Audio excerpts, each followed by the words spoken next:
Hello. കുറേ നാളായില്ലേ വീഡിയോസൊക്കെ ഇട്ടിട്ട്.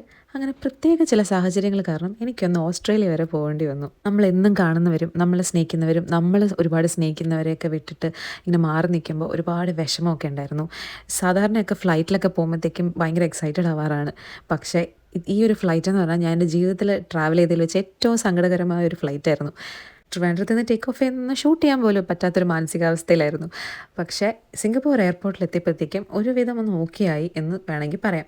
അടിപൊളി എയർപോർട്ടാണ് സിംഗപ്പൂർ എയർപോർട്ട്. എനിക്ക് നല്ല തലവേദന ഉണ്ടായിരുന്നു. അതുകൊണ്ട് എനിക്ക് കുറച്ചൊന്നും എക്സ്പ്ലോർ ചെയ്യാൻ പറ്റിയില്ല. എന്നാലും പറ്റുന്ന പോലെയൊക്കെ ഞാൻ എന്തൊക്കെയോ ചെയ്തു.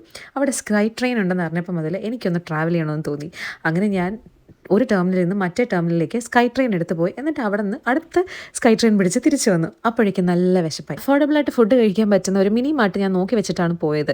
$2 ഉള്ള സാധനത്തിന് $2 തന്നെ സിംഗപ്പൂർ ഡോളർ. പിന്നെ ഈ സാധനങ്ങളോട് എനിക്ക് ചെറിയൊരു പരിചയക്കുറവുള്ളത് കൊണ്ട് എൻ്റെ ഒരു ആരോഗ്യവും മനസ്സിൻ്റെ ഒരു കംഫർട്ടബിലിറ്റിയും നോക്കിയിട്ട് ഞാൻ ഒരു ചോക്ലേറ്റ് ബൺ എടുത്തു. തിരിച്ചു വരുന്ന വഴിക്ക് ഒരു കാക്ടസ് ഗാർഡൻ എന്നും ബോർഡ് വെച്ചിരിക്കുന്നതുകൊണ്ട് അങ്ങോട്ടേക്ക് പോയി.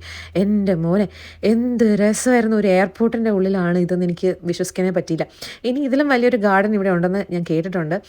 പക്ഷേ എനിക്ക് തലവേദന ഉള്ളത് കാരണം എനിക്ക് പോയി എക്സ്പ്ലോർ ചെയ്യാനൊരു മൈൻഡ് സെറ്റ് വന്നില്ല. പക്ഷേ ഇനിയും യാത്രകളുണ്ടാവുമല്ലോ. അപ്പോൾ എന്തായാലും ഈ സിംഗപ്പൂർ ചങ്കി എയർപോർട്ട് എനിക്കൊന്ന് എക്സ്പ്ലോർ ചെയ്യണം. ഈ കാക്ടസ് ഗാർഡൻ എനിക്ക് ഭയങ്കര ഇഷ്ടപ്പെട്ടു. കുറേ നേരം ഇവിടെ സ്പെൻഡ് ചെയ്യണമെന്നുണ്ടായിരുന്നു.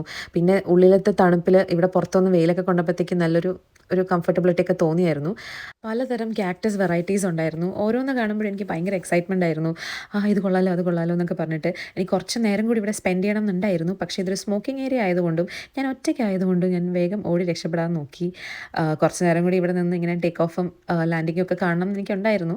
പിന്നെ കുഴപ്പമില്ല, ഞാൻ പോയി നേരെ എൻ്റെ ഫുഡ് കഴിച്ചു. ഒന്നുമില്ല, ചെറിയൊരു ചോക്ലേറ്റ് ബൺ, പ്രത്യേകിച്ചൊന്നും പറയില്ല ഇതിനെപ്പറ്റി. അടുത്ത ഫ്ലൈറ്റ് ഉടനെ ഉണ്ടായിരുന്നു.